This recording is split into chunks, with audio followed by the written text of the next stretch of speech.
2 Kings chapter 4 tonight. Last week we kind of shifted gears and started in 2 Kings and looking kind of at the life of Elisha. Going to be our focus in this study. So I think I mentioned last week, Elisha is not, as you begin the book, Elisha is not a prophet who is really well known. There's a few people who are familiar with him, and most of them know him as simply the servant of Elijah. But part of what we read about in the first of this book, I think, are kind of the miracles that, I don't know, you might say put him on the map, so to speak, but kind of made people stand up and kind of take notice of him and realize, hey, this is a prophet of God, and if you need to know something, or if you want to speak to God, this is the guy you need to approach and go through. And so tonight in chapter 4, we're going to read about 4 different stories that illustrate that particular idea, and that is that indeed that Elisha is a prophet of God, and what he says is going to come to pass. Question number 1, though, on our handout, going to deal with the first story that we're going to read about tonight. And that question is this: what are some of the feelings that go along with debt and financial hardship? Anybody here have any debt? Am I the only one? Okay. A few people. Would you say financially over the last few years it's gotten easier or harder? I'd say harder, wouldn't you? How does that make you feel? Well, if it's bad enough, I think it can even get a feeling like desperation, or maybe you can't see life anymore. Yeah. Generally speaking, I think in America, we have it so good, we're spoiled. But we don't really have to worry about a whole lot, do we? A lot of the stuff that we spend our time and focus and money on aren't really necessities. They're kind of the luxuries of life. But kind of think about this situation for a moment, and it's hard, I know, but kind of put ourselves in the shoes of this woman that we're going to read about tonight. Just pretend like you're going to lose everything. Everything that you have financially, everything that you have materially.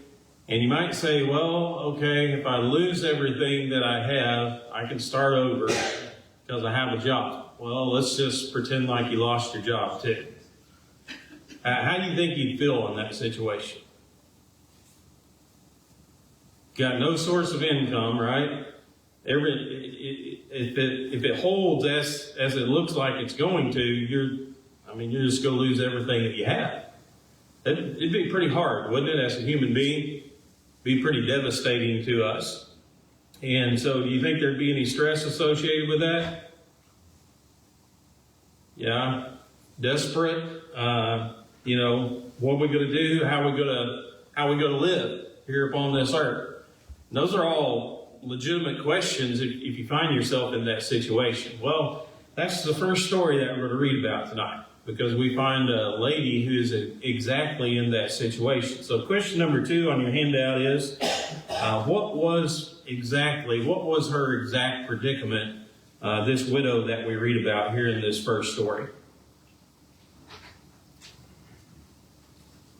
Her husband was dead, and she had debt, and they were going to come to their kids, which was way worse than what you said. Yeah, probably. She was a woman. She had no way of earning income, and her prime position for the children.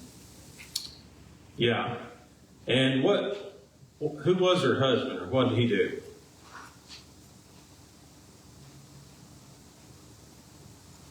He was a prophet. Yeah, he was a prophet. He died, left her in a pretty difficult situation. We don't know all the history behind this. You can go back and read some of the Jewish rabbis. They always know about these people in the Old Testament. But one of the stories that you'll find, pretty common story about this particular guy, is that he had incurred the debt by helping build the house for the sons of the prophets. So it's kind of, again, that's just Jewish tradition. You won't find that biblically anywhere. But if that is the case, it does kind of make more sense why Elisha was willing to do what he did and, wanted to help out in the difficult situation. But her husband died, leaving her with that debt. As Wes pointed out, she was a woman. She didn't have a source of income. She did have 2 sons, but evidently these sons were young enough that they couldn't, they weren't able to raise an income to help her pay these debts off.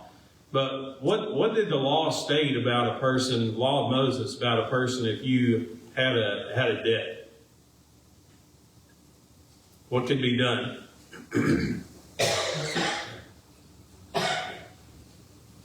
Here it looked like they was gonna take these kids and make them slaves. Yeah. You basically became an indentured servant. You sold yourself into slavery, didn't you? To pay your debt. Now, in this particular instance, this man had died. Evidently, they didn't have bankruptcy like we have in our society. So the debt stayed intact and was passed on to that family and to his 2 sons. And so in order to pay off this debt, this guy was going to take her 2 sons, put them into slavery, and work that debt off. So what kind of situation would that have left her in? Women at that time, if they didn't have husbands, they had to foster. Yeah. If you didn't have a male in your family, it was pretty grim, wasn't it? And so if she had property to take care of, that would have been very difficult for her to do. There was just a lot of things where it would have become a tremendous burden on her. And so she goes to Elisha and she tells him the situation, and Elisha offers to help. How does he offer to help? Question 3 here. How does he make use of what she has? He doesn't give her anything himself, but he tells her to use what she has and have some faith. And what did he tell her to do? Go borrow some good vessels, I guess, and timbers or some sort. Yeah, borrow some vessels. How many was she supposed to borrow? He said, do not borrow just a few. That's right. In other words, he's telling her, you borrow as many vessels as you can borrow from your neighbors. And what did she have left? He said, what do you have? She didn't have anything except what? Jar of oil. A jar of oil. And so Elisha tells her, you go out, you borrow as many vessels and containers from your neighbors as you can get your hands on, and you come back and you close your door with your sons and you start pouring that jar of oil into those vessels. Now think about that for a minute. You think that took some faith to do that? I mean, how many people would have probably said, yeah, that's not going to work? How many people would have had the faith to go out and ask their neighbors for all these vessels and containers, and if they were believing deep down in their heart, well, it's there's no way that this can come to pass. Well, it tells us a little bit about this woman, doesn't it? Tells me that she had a tremendous faith. The faith to go do what Elijah told her to do, what God really told her to do, and to believe that what God said was going to happen would indeed happen. I'm kind of thinking about, some of the application in the New Testament. Of course, faith is something that's spoken of a lot, very freely throughout the New Testament. But remember on one occasion that Jesus cursed the fig tree withered up. The next day, the disciples come by it, and they were just amazed. They were amazed that Jesus had cursed this fig tree, and the very next day, here it was shriveled up and dead. But Jesus tells them in Matthew 21 and verse 21, he said, assuredly I say to you, if you have faith and do not doubt, you will not only do what was done to this fig tree, but also if you say to this mountain, be removed and cast into the sea, it will be done. Now, I'm thinking about that idea of faith. When God tells us to do something, we trust God so much we just do it without any doubts. And that's what this woman did, didn't she? I mean, she didn't have any questions. She didn't have any doubts. She didn't have any reservations. She just did what the Lord told her to do. And of course, it happened just like the Lord said it would happen. And she was blessed for it. But how do you think we do with that, with faith, when God tells us to do something? You think we have that confidence? If God told you to tell a mountain to be moved, do you think we do that, no questions?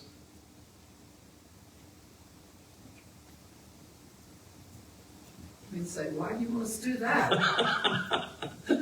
How's that going to work, right? I think, I think as humans we struggle with it. We struggle with it because it's not natural, It doesn't seem possible according to the laws of nature. But again, think about that widow woman we're reading about here, taking a jar of oil and you start pouring that jar into a big container or vessel. How's that going to work? But you just keep pouring it. Pretty soon it's full. Then you start on the next one. Just keep pouring it. It filled up until eventually, everything was done just like God said. I think it's kind of a good point is they had to go gather these vessels before they started the work. Yeah. What would the reaction have been if they knew this is what we're going to do? We're going to buy this kind of. But they went and gathered before they knew what was going to happen. And once they see us happen, I'm surprised they didn't go gather more. Well, I think what we'll learn here is they had plenty, didn't they? I mean, I don't think they were lacking in the vessel department whenever it came to borrowing and filling them up. But yeah, that is a good point. That's something that they had to do before the miracles even performed, before they ever even begin to see it with their eyes. So they were doing it totally in faith, weren't they? They were doing it just based upon Elisha telling them this is what God tells you to do. This is what's going to happen. And you just got to trust the Lord and do what he says. But it's a good lesson for us. Again, sometimes we read in the scripture some difficult things. And as human beings and physical people with physical laws, we might look at things and say, I don't know if that'll work or not. But true faith just does what the Lord says, no questions asked, believes God's going to do just as he told us. But she's a great lesson, one of the great examples in the Old Testament about faith. So question number 4, when did the oil stop flowing for the widow and her sons? When all the vessels were filled up. Yeah, they filled every vessel that they had borrowed, right? And so the widow comes back to Elisha and she says, we did what you told us to do. We poured the oil and we filled up every vessel.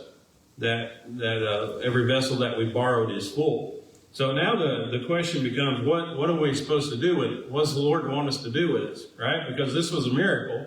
It's something that God did on their behalf. So what were, question 5 here, what were they supposed to do with this oil? Sell it and pay the debt. Yeah. So he says in verse 7 there, go sell the oil and pay your debt. Not only did it pay their debt, but what else did it do? Yeah, gave them something to live on too. So God didn't just make sure that their debt was taken care of. He also made sure that they were provided for, that they had something to live on in all that left over. So to me, that indicates a pretty good amount of oil, wouldn't you say? I'd say there are a lot of vessels that were borrowed from her neighbors. And again, that's a tribute to her faith when you think about this woman. So that's the first story there that you read about in this chapter. The second one is a little bit longer. As a matter of fact, it takes up the majority of the chapter here. But we read about another woman here who runs into Elisha or gets familiar with Elisha. And again, comes to know him as a powerful prophet of God.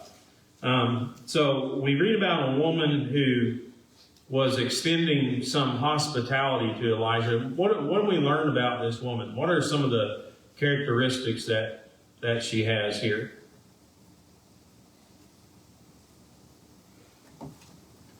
said she was a notable woman. Okay, so what do you think that means? Notable? Anybody have a different version that says something different than that? One says great. Wealthy. Wealthy? Okay. Yours says great? Okay. I think the idea is when you read it, she had some money. Don't you? How do we know that? Well, she had enough to spare food and shelter for Elisha. Yeah. She was constantly inviting Elisha in and feeding him, and eventually they even build him a room, don't they? Build him a room in their own house where he can stay. And understand Elisha here, he's a prophet. He's one thing that we read about with these major prophets is it wasn't uncommon for him to kind of make a circuit throughout the land of Israel. And so Elisha is traveling from here to there. Even the judges, you kind of see kind of the same idea, kind of making this circuit throughout the land of Israel. And so Elisha would pass by this woman's house from time to time. Evidently, I don't know how, but evidently she became familiar with him, who he was, what his work was. And so she offered to give him something to eat, whenever he would pass by her house. But she was rich. What else do you glean from her about when you read this story? She's generous. Yeah, she's a hospitable person, isn't she? Not just everybody would invite somebody off the street to come in and sit down and have a meal with them. Even today, in our society, as blessed as we are, how many people do we invite to come in and to eat and to have a meal with us? But this was something that she did on, evidently, the way you read it, on a pretty regular basis here for Elisha. Anything else about her stand out to you? Why did she choose Elisha? She was pretty perceptive, perceived that he was a holy man of God. There you go. So she evidently was a godly woman herself, wasn't she? And she recognized him as a holy man, as a prophet of God. And so she wanted to again, do anything that she could to help him out in what he was doing. And part of that was, of course, providing something for him to eat whenever he would pass by. What do we know? Question 6 here. What do we know about the woman? Oh, we just did that one. The second part of it that I mentioned was, we also read about eventually she approaches her husband and asks, hey, can we build kind of this spare room for Elisha so that whenever he's passing through, he'll have a place to stay. He can stop and kind of relax and refresh himself and get something to eat. And of course, her husband agrees to that too. So eventually, they end up building an entire room just for him to stay in whenever he passes by. So Elisha, obviously Elisha is going to be grateful for what this woman does for him. And he offers to reward her in some way. So question number 7 here. When Elisha offers, to reward her, what does she request or what does she ask of him? Basically said she didn't need it. Yeah. And, Elisha, you read what he offered. What did he offer to do for her? Yeah. Yeah. You need a political favor? He said, I can talk to the king for you, or you need some military protection.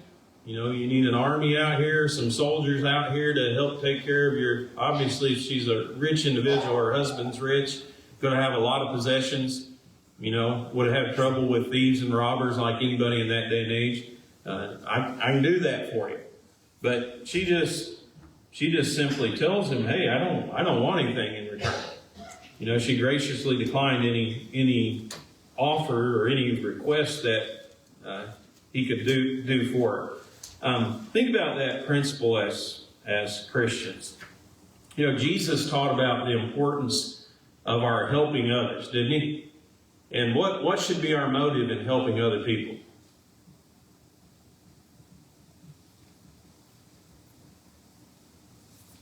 Identify a need, even though they don't mention it to you, and try to take care of it. Yeah. And Jesus, he put it this way in Luke chapter 6 and verse 35. He said, "But love your enemies, do good, and lend, hoping for nothing in return.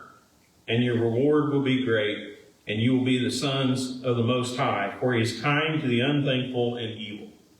Whenever we help somebody, it shouldn't be that we help somebody because we gain something from it. Kind of, you scratch my back, I'll scratch yours idea. But if you can't help me, then I'm not going to help you. But isn't that the way that the world operates? I mean, will the world help people? Well, if it's advantageous to them, they will. If they can gain something from it, they don't have any trouble helping people, do they? But just helping somebody with no expectation, with nothing, expecting nothing in return, that's not something that the world is generally willing to do. But it shows you a little bit about this woman. Again, she could have asked for political favor, she could have asked for military protection, and could have got it. But she said, "I don't want it. I'm taken care of here. I don't need anything. I don't really want anything from you. Just want to help you out and give you a place to stay, give you something to eat whenever you're passing through." But Elisha learns about a possible need that she might have. Where does he learn about this need from? It's servant. Yeah, his servant Gehazi. Gehazi is kind of famous, not necessarily in this chapter so much, but the next one, pretty famous in that story. But Gehazi comes to Elisha. Elisha tells him, "Listen, I offered to do something for her, and she won't take anything. Is there anything that you know of that I could do that might be beneficial to her?" And he said, "Well, you might see if you can get her a child." What do we know about her husband? He was old, right? I don't know if he's getting ready to kick the bucket or not, but evidently they couldn't have children. I don't know if that's because of his age or if it's because of her womb. The Bible doesn't really tell us one way or the other. But she didn't have any children. And again, you kind of think about this situation we're talking about in these days. If her husband is old and he dies, what's going to happen to her? Well, if you're a female out there trying to make it on your own, it generally doesn't go too good in that day and age, does it? And so Gehazi says, if you could give her a child, it'd probably be beneficial. She'd probably be appreciative of that. And so what promise, question 9 here, what promise does Elisha make to the Shunammite woman? That she would have a son Yeah. How quickly? in a year. He said, within a year. Within a year, you're going to have a son. A child's going to be born to you. What do you think? Did you read a little bit about her? And I'm not just talking about her initial reaction, but a little later on in the story, especially verse 28 down there. What do you think her initial reaction was to this request? Or to this favor that Elisha gives to her?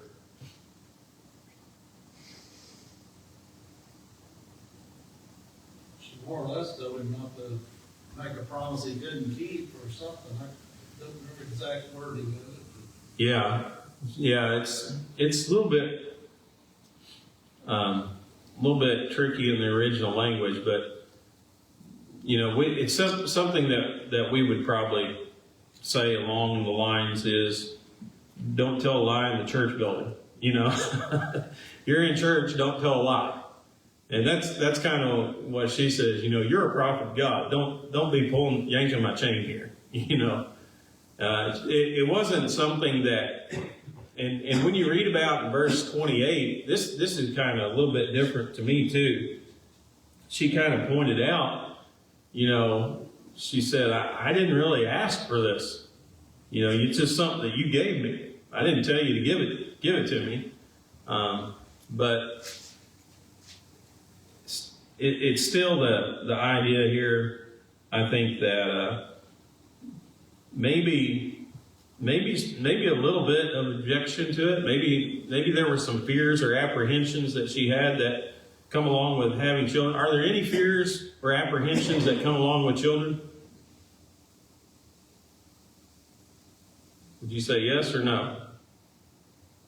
They don't come with a manual, do they? They do not. They do not come with a manual. Yeah, there are. I mean, if you think about being a parent, there's always some things that, you know, kind of concern you whenever you talk about having children. And maybe that was part of what she was suggesting here. You know, it wasn't that I just came out and asked for you to do this for me, but you took it upon yourself to do this for me. But there were some fears, probably some disappointments that she thought could happen. And eventually they did. Question number 10 here. So what calamity befalls the family after a few years, sir? Son died. Child dies. That, you know, to me, that would probably be one of the hardest things in life to have to endure or go through. I just can't begin to fathom or imagine that, losing a child. But especially in a situation like where she was. You know, she couldn't have children, probably thought she never would, and then you're blessed with this child, and you know, how refreshing and exciting would that have been? Do you think he was spoiled? Imagine she did a lot for him. But then to tragically and suddenly lose that child, man, you know, that would have been a tough situation to be in. But the Bible says that the child just said, you know, my head, some kind of violent headache. We don't really know what happened to him. A couple of things that kind of stood out to me was, we're talking about the time of the harvest here. Some people might kind of thought, well, it might have had something to do with him being out in the heat or something like that, you know, but the Bible doesn't really say. But got violently sick, headache, sent him to his mother, and the Bible says that he laid in her lap till about noon, and then he died. And then you read about the actions of this woman. How does she react to her child's death? What's she do? She went into action. She went into action. She put him in there, and she wasn't mourning. She was Yeah, and this to me is, again, you read these stories and you read about how people react to, you know, difficult situations, but it tells you a lot about their character, I think, when you read about what people do at a very difficult time in a difficult situation. But Bible says that she carried him up to Elisha's room. That kind of indicates to me probably a pretty small child, wasn't he? She was able to carry him up, and she laid him on Elisha's bed and she shut the door. She doesn't tell her husband. I mean, she doesn't send word to her husband and say, our son is dead. You know, I don't know what happened to him. What does she ask from her husband?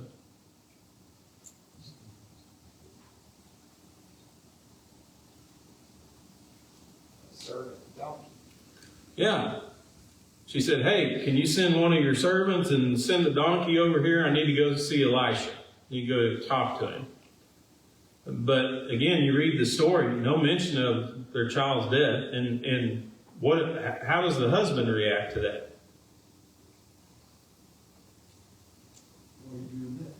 Yeah, basically said, why you need to go see Elisha? You know, it's not a holy day. not anything special going on here. And she just basically tells him, well, got some business to attend to. You go see him. And so he grants her that animal and that servant. Now, remember, this is during the harvest time. So it would have been pretty common to expect her to have stuck around. It would have been pretty out of the ordinary to give up one of your servants and give up one of your animals that was helping with the harvest in order for your wife to go out here and run this errand that you really don't know anything about. But because she asked him to do it, he allowed her to do so. And so she rushes to see Elisha the prophet. So as she's coming, Elisha recognizes her in the distance. He knows who it is. And so he says to his servant, he says, go out there and, talk to her and ask if everything's okay. Probably recognized she was in a hurry. Ask if her husband's okay. Ask if she's okay. Ask if her child's okay. And what does the woman tell Gehazi about her situation there? Question 12. All's well. Basically he says, is your husband all right? You all right? Your child? Everything's fine. Why do you think she acted that way? Okay. Could have been she just didn't want to mess around. She wanted to get there and wanted to talk to Elisha and, get things going here. Do you think she had any faith though? Do you think that she really thought everything would be okay? I mean, yeah. How did she get the child in the first place? Because Elisha said she's going to have a child. So if he can assist her in making sure that this child comes into the world, think she had any faith that he could do something about this child now? Imagine she did. I mean, again, she doesn't tell anybody anything about, the death of this child. She just immediately sets out to go see Elisha. So question 13 here, how did the woman tell Elisha about her problem? What does she do when she encounters Elisha?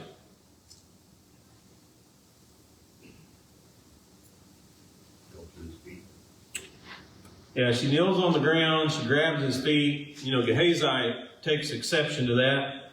Don't lay hands on the prophet, I guess, or don't touch the prophet or something like that. But Elisha says, listen, you can tell there's something wrong here. There's a reason why she's doing this. She's in great distress, so just leave her alone and let her tell me what she needs to tell me.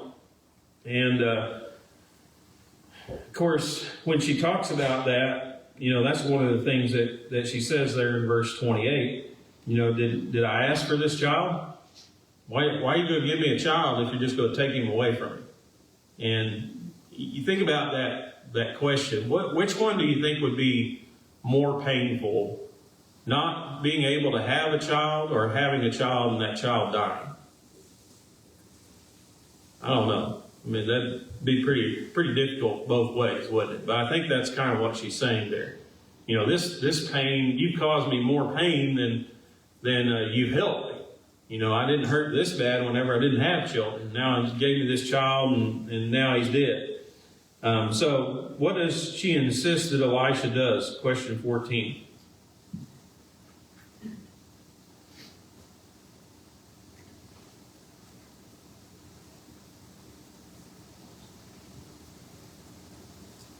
She wanted him to come.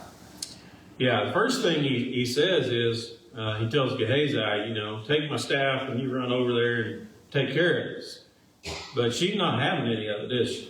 She said, listen, I'm not going anywhere until you come with me and we go back to the house and, you see this child and take care of this child yourself. So basically she said, if you don't go back with me, I'm staying here. So, what were some of the measures that were taken before her dead son comes back to life here? Question 15. What does Gehazi do?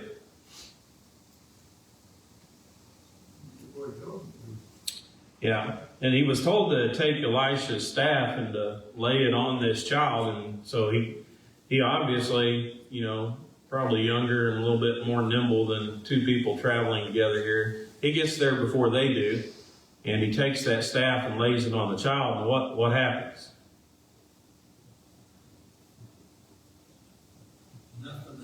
Nothing. Right? He does what he's supposed to do, and nothing happens, so he turns around and he starts running back to Elisha.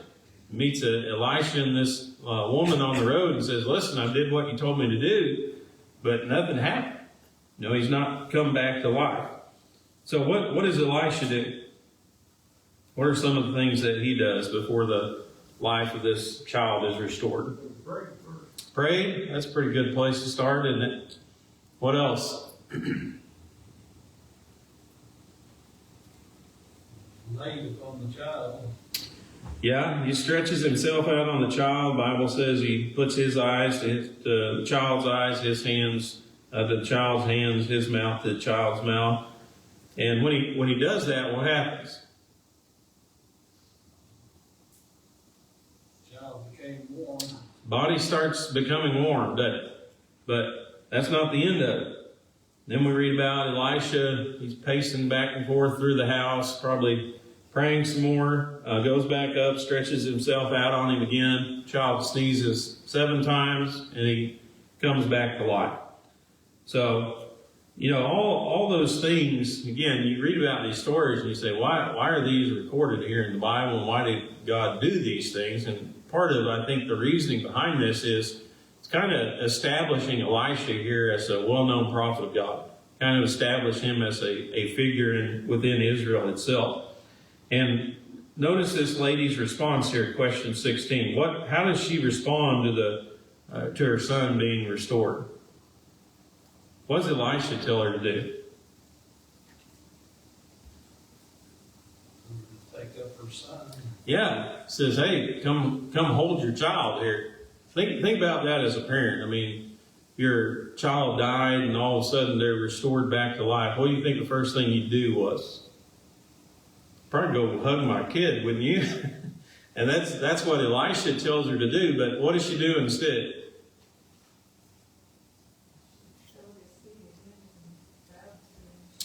Yeah, she shows her gratitude toward Elisha before she even will hold her child. And so she bows to the ground, she worships the Lord, and then she goes and hugs her child. So again, it tells you a little bit about the character of this woman. There's 2 other stories here. We just have 2 questions left at the end.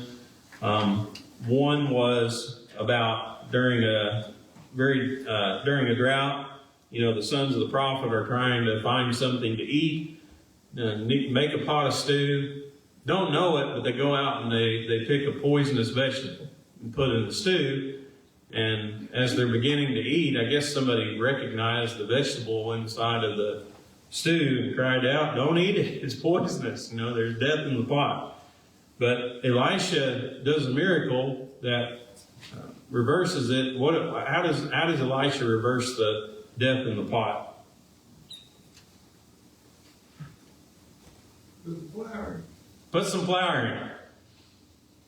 Is that what you'd do if you had some kind of food that was known to be poisonous? Just throw a little flour on it. Does that make it better?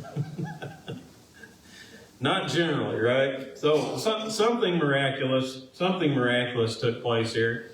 And again, identifying Elisha as a prophet of God in the eyes of all these people. Read about another story where a man brings some food for the prophets. The problem was there were 100 of them. He only brought 20 loaves of bread and some little bit of grain.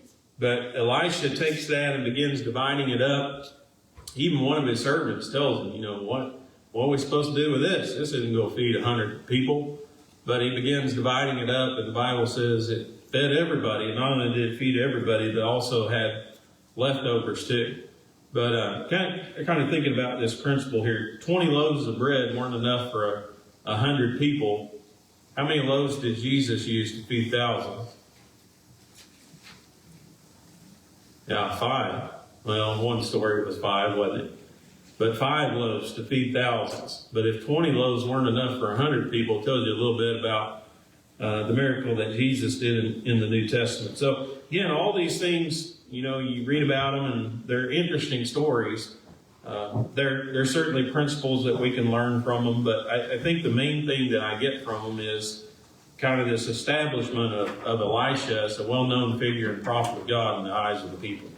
Anybody got any comments or questions or anything before we end tonight?